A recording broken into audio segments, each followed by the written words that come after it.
Simulan natin ang pagdiriwang sa ngalan ng Ama, Anak at Espiritu Santo. Amen. Sumainyo ang Panginoon. At sumaiyo rin. Muli tayong tinipon ng Panginoon ngayong napakagandang panahon ng Kwaresma, 40 araw ng paghahanda upang ating gunitain ang pinakatakilang kapistahan ng ating pananampalataya, ang muling pagkabuhay ni Kristo. Sagisag ng kanyang tagumpay para sa ating lahat. Naway tulad niya, makamta natin ang kapangyarihan ng tagumpay ni Kristo, lalo-lalo ngayong panahon ng Kwaresma. Hinahamon tayong magbalik loob, magbagong buhay, lumago sa ating kabanalan at kaganapan ng buhay. Isama natin sa misang ito ang lahat ng ating mga pangangailangan, 10 ng lahat ng mga nagpapadasal sa atin. Isama din natin ang mga may sakit, mabibigat na pagsubok, krisis, at nawawala ng pag-asa. At naway sa taon ng Jubileo, sumigla ang ating pananampalataya, pag-asa, pag-ibig sa Diyos at kapwa. Upang maging karapat-dapat tayo sa biyaya ng banal na Eucharistia, sama-sama tayong magbalik loob at hingin ang dakilang habag ng Diyos. Ikaw, Jesus, ang Diyos ng buhay na ganap at kasiyasiya. Panginoon, maawa ka. Panginoon, maawa ka. Ikaw, Jesus, ang Diyos ng pag-ibig, punong-puno ng awat pagmamalasakit sa sanlibutan. Kristo, maawa ka. Kristo, maawa ka. Ikaw, Jesus, ang Diyos na nagtagumpay sa mundong ibabaw. Naway mapasa amin ang kapangyarihan ng Espiritu ng Diyos na buhay. Panginoon, maawa ka. Panginoon, maawa ka. Kaawaan tayo na makapangyarihang Diyos, patawarin tayo sa ating mga pagkakasala at akayin tayong lahat sa buhay na walang hanggan. Amen. Manalangin tayo. Ama naming makapangyarihan, sa pagganap nitong 40 araw na paghahanda at sa lakas na dulot ng iyong salita, ipagkaloob mong maitalaga namin sa iyo ang banal na pagtitimpi ng aming buong pagkatao upang kami iyong laging marapating magkaisang diwa sa aming pagdalangin. Sa pamamagitan ni Jesucristo kasama ng Espiritu Santo, magpasawalang hanggan. Amen. Pagbasa mula sa aklat ng Deuteronomio. Nagsalita si Moises sa mga tao, "Ngayon, mga Israelita, upang mabuhay kayo ng matagal at makarating sa lupaing ibinigay sa inyo ng Panginoon, unawain ninyong mabuti at sundin ang tuntuning itinuturo ko sa inyo. Ngayon nga itinuturo ko sa inyo ang mga tuntuning ito upang sundin.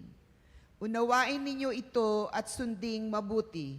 Sa gayon, makikita ng ibang bansa ang inyong karunungan at lawak ng pangunawa. Sa gayon, hindi nila mapipigilang sabihin ang ganito, ang bansang ito'y matalino at may malawak na pagkaunawa. Sinong Diyos ng ibang bansa ang handang tumulong anumang oras, liban sa Panginoon? Ating bansa ang may tuntuning kasing inam ng mga tuntuning ibinigay ko sa inyo ngayon. Ngunit kaiingat kayo. Ang mga bagay na inyong nasaksihan ay huwag ninyong kalilimutan o ipagwawalang bahala habang kayo'y nabubuhay. Ituro ninyo ito sa inyong mga anak at mga apo." Ang salita ng Diyos. Salamat sa Diyos. Purihin mo, Jerusalem, ang Panginoong butihin. Purihin mo, Jerusalem, ang Panginoong butihin. Purihin mo, Jerusalem, purihin ang Panginoon. Purihin mo ang iyong Diyos, kayong mga taga-Siyon. Yaong mga pintuan mo ay siya ang nag-iingat.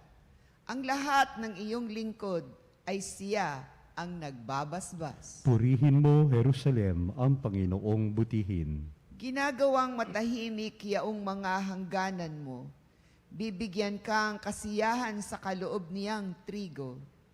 Kung siya ay nag-uutos, agad itong natutupad. dumarating sa daigdig na hindi na nagluluwat. Purihin mo, Jerusalem, ang Panginoong butihin. Kaya Jacob niya ibinigay ang balita at pabilin. Ang tuntunit mga aral ibinigay sa Israel. Ang ganitong karapatan ay wala ang ibang bansa, pagkat hindi nila batid ang utos na itinakda. Purihin ang Panginoon. Purihin mo, Jerusalem, ang Panginoong butihin. Ikamo'y aming diringgin, ikamo'y aming susundin, ikamo'y aming tutupin. Sumainyo ang Panginoon. At sumayin, Ang mabuting balita ng Panginoon ayon kay San Mateo. papuri sa iyo, Panginoon. Noong panahong iyon, sinabi ni Jesus sa kanyang mga alagad, "Huwag ninyong akalaing naparito ako upang pawalang bisa ang kautusan at ang aral ng mga propeta. Naparito ako hindi upang pawalang bisa, kundi para ipaliwanag at ganapin ang mga iyon. Tandaan niyo ito, magwawakas ang langit at lupa, ngunit ang kalitliitang bahagi ng kautusan ay hindi mawawala ng bisa hanggat hindi nagaganap ang lahat. Kaya't sino mang magpawalang halaga kahit sa kalitliitang bahagi nito at magturo ng gayon sa mga tao ay bibilang sa pinakamababa sa kaharian ng Diyos. Ngunit ang gumaganap ng kautusan at nagtuturo na tuparin iyon ay bibilang na dakila sa kaharian ng Diyos." Mga kapanalig, ang mabuting balita ng ating kaligtasan. Pinupuri ka namin, Panginoong Heso Kristo. Gandang tanghali sa inyong lahat. No? Patuloy po tayo sa ating pagnamnam sa napakatinding grasya ng panahon ng Kwaresma. 40 days, isang panahon ng pagbabagong buhay, panahon ng pagsisimula, panahon ng pagbabalik loob sa Diyos. At tunay na magtagumpay tayo sa kasalanan, kasamaan at kamatayan tulad ni Kristong nagtagumpay ng dahil sa pag-ibig. No? Kaya't ngayon daw panahon ng Roy Mart, nung panahon ng Lenten season, sabi ni Blaise Pascal, no? Mahalaga daw na bumabalik tayo sa mga fundamental questions of life. No? Bumabalik tayo sa mga halagang tanong sa buhay. No? Kasi ang Kwaresma daw ay parang isang disyerto. Pag nasa disyerto tayo, wala masyadong mga Netflix eh. Pag nasa disyerto, baka walang signal, walang wifi, no? Yan, no? Di ba? Walang signal. No? Ibig sabihin yan, wala yung mga luho at mga whims at mga kamunduhan, no? Ikaw ay basic, pag nasa disyerto ka, basic survival, no? Kaya maganda raw ang Kwaresma, tingnan natin as a desert experience. Then we go back to the basics, no? Kaya yung mga fundamental questions. Ano ba yung fundamental questions na sinasabi ni Blaise Pascal? Sino ka ba? Bakit ka nasa mundo? No? At saan ka pupunta? Ayan, no? Ayan daw yung mga basic question. No? Sino ako? Bakit ako nasa mundo? At saan ako pupunta? No? At napakahalaga niyan na tinatanong natin ang ating sarili ngayong panahon ng Kwaresma. No? Sa ating relasyon sa Panginoon, no? At sa ating kapwa. No? Kaya't napakaganda ng ating ebanghelyo ngayon na hinahamon tayo na pagpahalagahan natin ang batas ng Panginoon. No? Sa una sa lahat, batas ng Diyos, hindi batas ng tao. No? Ang batas ng tao hindi ka makasigurado. No? Minsan yung batas ng tao hindi moral. No? Kaya't mahalaga, mas mataas na magtiwala tayo sa batas ng Diyos na perpekto. No? At ang batas ng tao ay hindi gaanong makakatulong sa ating kaganapan. No? Kaya mahalaga yung batas ng Diyos. No? At sa Kristo, sabi nga ni Kristo, siya ay nagpunta rito hindi upang alisin ang batas, ngunit upang maging ganap ang batas. No? Sapagkat ang batas ng Diyos ang siyang magdadala sa atin sa kaganapan ng buhay. No? Kaya lang sa mundo natin, maraming tao ayaw ng batas. Ang tingin natin sa batas para tayong sinasakal, no? Para tayong kinakahon, no? Para ng perang pinipigilan ang ating kalayaan ng batas, no? Kaya marami, sabi nila, hindi ako malaya kasi daing batas para akong nahihirapan, ano? Kasi yung kanilang konsepto ng kalayaan, walang puro karapatan, na walang responsibilidad. Gustong gawin ang gusto kong gawin sa buhay, no? Walang makakapigil sa akin. Yun ang kanilang konsepto ng kalayaan, I can do whatever I want, di ba, no? Yung karapatan ko yun. Pero devout, no? Sabi nga, walang sense of responsibility. Kaya nga, meron palagi natin sinasabi, laki sa layaw, jeprox, no? Walang disiplina, walang narating, di ba? Kasi hindi siya sumusunod sa batas, no?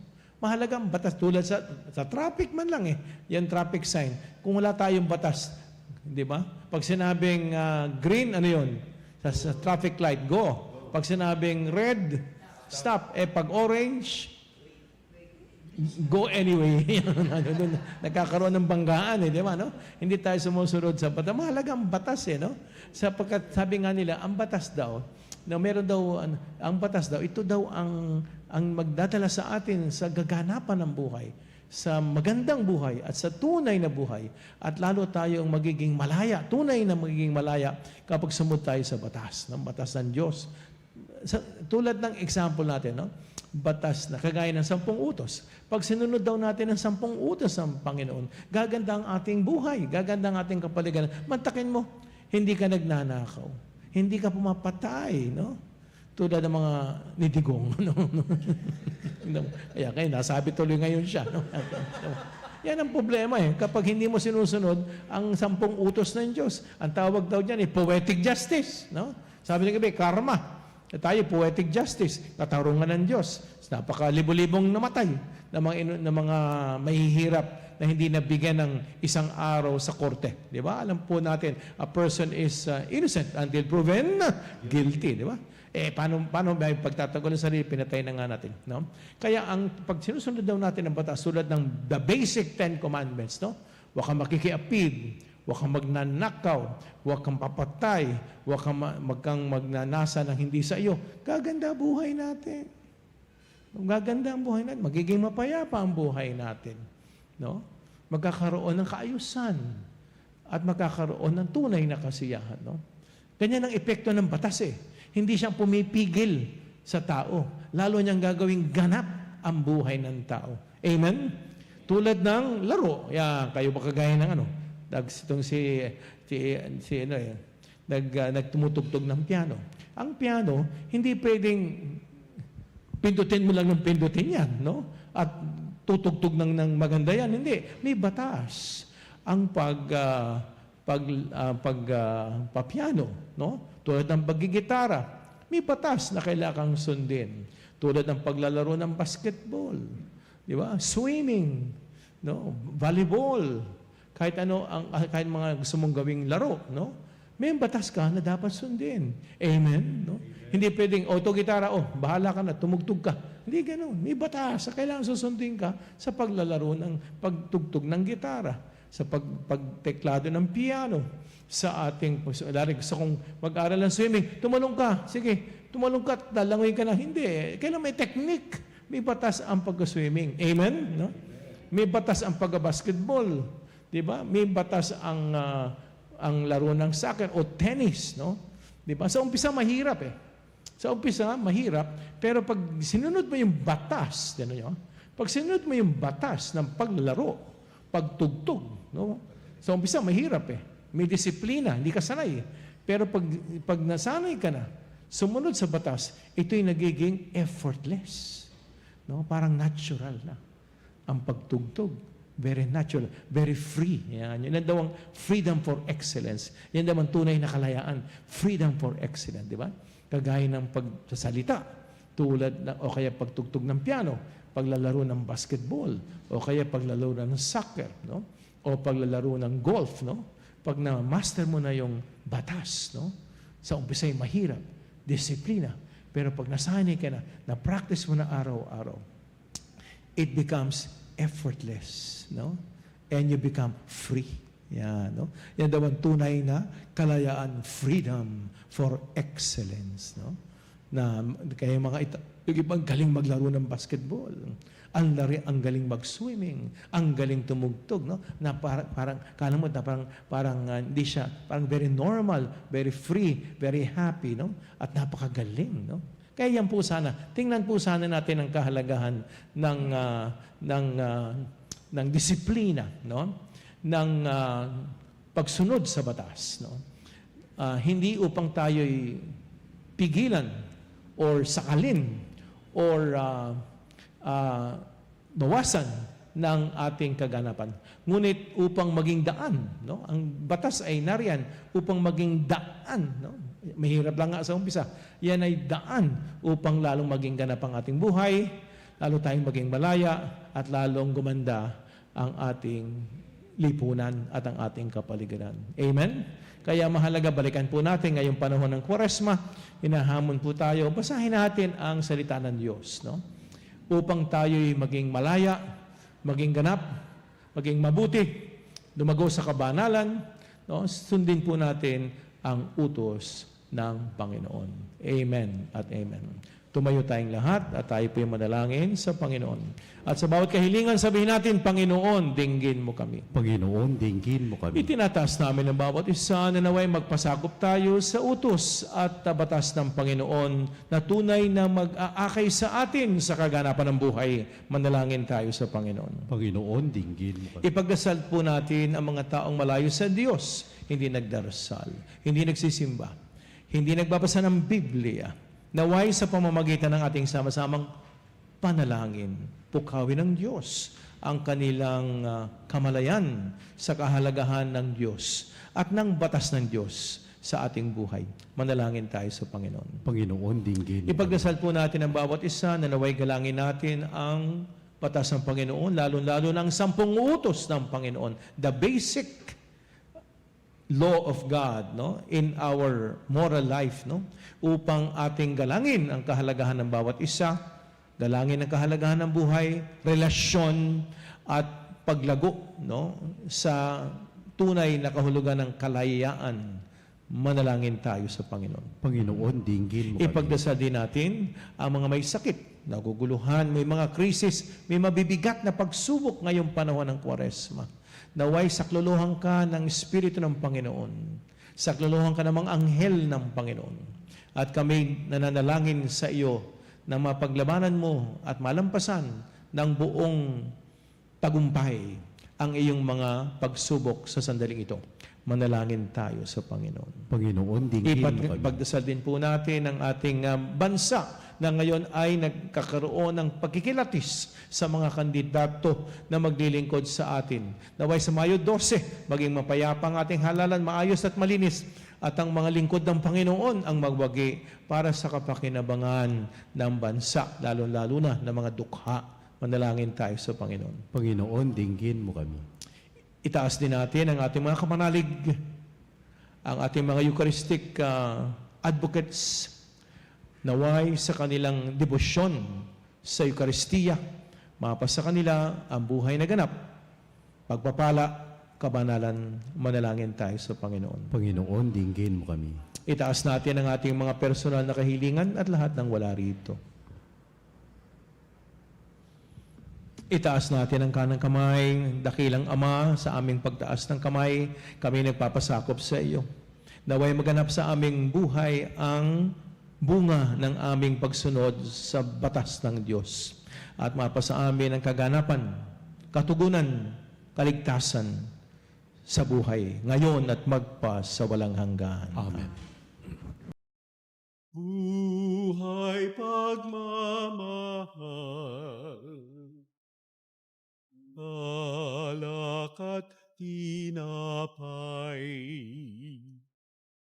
sana'y tanggapin ko, amang mapagmahal, ayon sa iyong hapag, kami nag-aalay.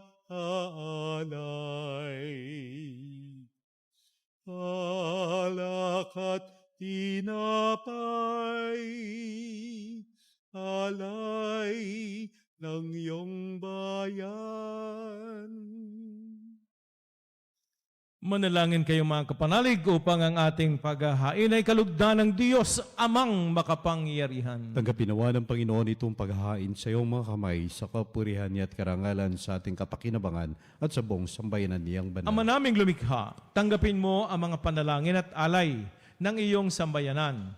At kami ipagtanggol mo sa mga ligalig sa buhay, pakundangan sa paghahain ngayoy pinagdiriwang sa pamamagitan ni Jesucristo kasama ng Espiritu Santo magpasawalang hanggan. Amen. Sumainyo ang Panginoon. At sumayin. Itaas sa Diyos ang inyong puso't diwa. Tinas na namin sa Pasalamatan Panginoon. natin ang Panginoong ating Diyos. Marapat na siya ay Ama pasalamatan. naming makapangyarihan, tunay ngang marapat na ikay aming pasalamatan sa pamamagitan ni Jesucristo na aming Panginoon. Minarapat mo ang pagtitiis para sa naghihirap ay maging tagapagpahiwatig ng pasasalamat na aming inihahain ngayon sa iyong hapag. Ang iyong anak ay ulirang tagapagbigay ng pagkasaluhan sa mga nagugutom at mga nauuhaw. Sa pagsunod namin sa giliw mong anak, ang pagkamaawain mo ay aming ginaganap upang ang pag-iimbot ay mapawing lahat sa aming pag-uugali at gawaing binabalak. Kaya kaisa ng mga hel banal, kami nagbubunyi sa iyong kadakilaan.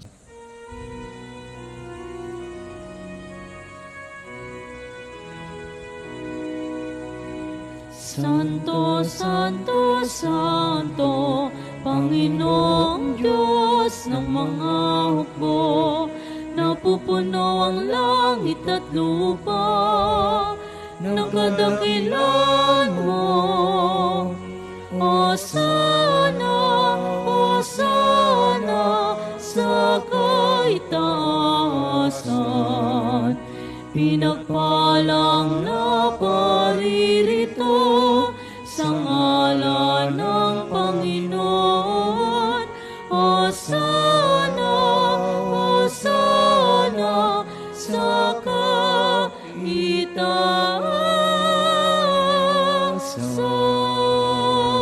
Ama naming banal, ikaw ang bukal ng tanang kabanalan. Kaya't sa pamamagitan ng iyong Espiritu, gawing mong banal ang mga kaloob na ito upang para sa amin maging katawan at dugo ni Jesucristo na aming Panginoon.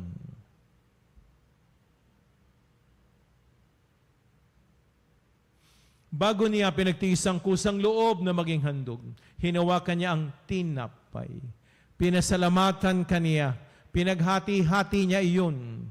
Iniabot sa kanyang mga alagad at sinabi, "Tanggapin ninyong lahat ito at kanin. Ito ang aking katawan na ihahandog para sa inyo."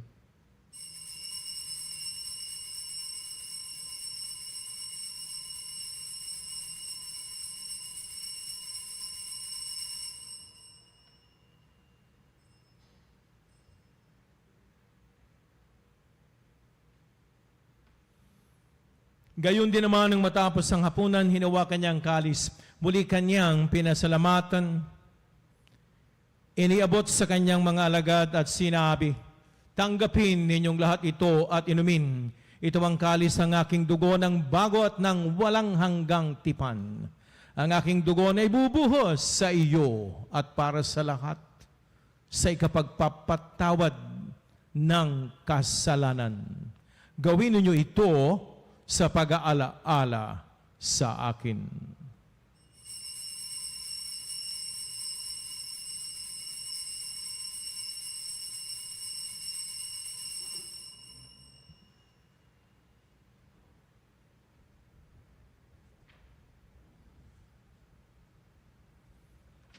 Ipagmunyi ang misteryo ng ating pananampalataya. Si Kristo'y namatay, si Kristo'y nabuhay, si Kristo'y babalik sa wakas ng panahon. Ama, ginagawa namin ngayon ang pag-aalaala sa pagkamatay at maling pagkabuhay ng iyong anak. Kaya't iniaalay namin sa iyo ang tinapay na nagbibigay buhay at ang kalis na nagkakaloob ng kaligtasan. Kami nagpapasalamat dahil kami iyong minarapat na tumayo sa harap mo para maglingkod sa iyo. Isinasamo namin kaming magasalo-salo sa katawan at dugo ni Kristo ay mabuklod sa kapangyarihan ng Espiritu Santo. Alalahanin din natin sa banal na piging ang alaala ng ating mga mahal sa buhay na pumanaw. Isama din po natin ang mga namatay nang dahil sa karamdaman, karahasan, kalamidad. Kaawaan kami at bigyan ng buhay na walang hanggan. Kaisa ni Maria, ina ng Diyos. Ina nating lahat, kanyang esposo, San Jose. Kaisa ng mga apostol at lahat ng mga banal na namuhay dito sa daigdig ng kalugod-lugod sa iyo. May pagdiwang nawa namin ang pagpupuri sa ikarangal mo sa pamamagitan ng iyong anak na aming Panginoong Hesu Kristo. Sa pamamagitan ni Kristo, kasama niya at sa Kaniya, ang lahat ng parangal at papuri sa iyo, Diyos amang makapangyarihan, kasama ng Espiritu Santo, magpa sa walang hanggan.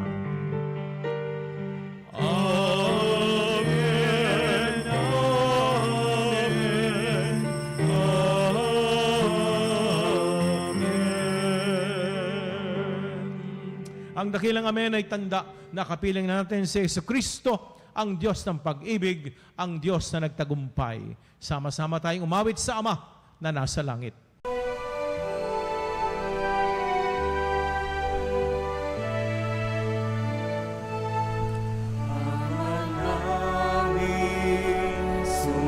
Sumasalangit ka, sambahin ang ngalan mo, mapasa amin ang kaharian mo, sundin ang loob mo, dito sa lupa para ng sa langit, bigyan mo po kami ngayon ng aming kakanin sa araw-araw at paglawarin mo kami sa aming mga sala para ng pagpapatawad namin sa nagkakasala sa amin. At huwag mo kaming ipahintulot sa gusto, pagkatyan mo kami sa lahat ng masama. Namin kami adya sa lahat ng masama, pagkalooban ng kapayapaan sa araw-araw, iligtas sa lahat ng aming kinakatakutan, kaguluhan at kasamaan, habang buong gala kaming naghihintay sa pagbabalik ni Hesu Kristo na aming Panginoon. Sapagkat iyo ang kaharian at ang kapangyarihan at ang kapurihan, magpakailanman. Amen. Panginoong Hesu Kristo, sinabi mo sa iyong mga kapanalig, kapayapaan ang iniiwan ko sa inyo. Ang aking kapayapaan ang ibinibigay ko sa inyo. Tunghayan mo ang aming pananampalataya at huwag ang aming pagkakasala. At pagkalooban mo kami ng pagkakaisa ayon sa iyong kalooban, kasama ng Espiritu Santo, magpa sa walang hanggan. Amen. Ang kapayapaan ng Diyos na buhay, pag-ibig, katapatan sa ating puso, at ang biyayang hustong takal, siksik, liglig, umaapaw, ngayong Kwaresma naway laging sumainyo. At sumaiyo rin. Bahagi ng buong galak ang kapayapaan ng Diyos. Kapayapaan po sa inyo lahat mga kapanalig. Kordero ng Diyos na nag-aalis ng mga kasalanan ng sanlibutan, maawa ka sa amin. Kordero ng Diyos na nag-aalis ng mga kasalanan ng sanlibutan, maawa ka sa amin. Kordero ng Diyos na nag-aalis ng mga kasalanan ng sanlibutan, ipagkaloob sa amin ang kapayapaan. Mga kapanalig, narito si Jesus, ang Kristo, ang Diyos ng pag-ibig, ang Diyos ng pagpapala, ang Diyos ng ating kaligtasan. Mapalad ka, mapalad tayong lahat na tinipon sa kaniyang tipan. Panginoon, hindi ako karapat-dapat na magpatuloy sa iyo, ngunit sa isang salita mo lamang ay gagaling na ako.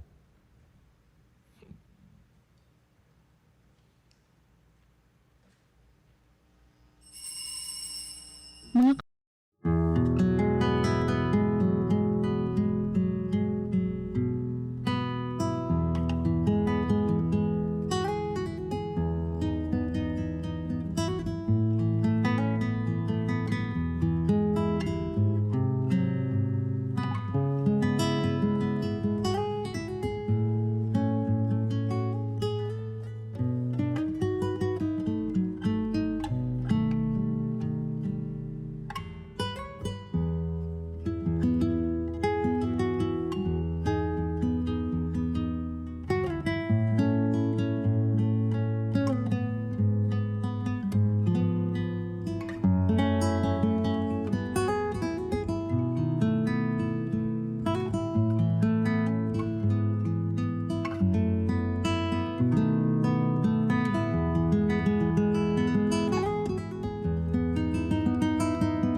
Manalangin tayo.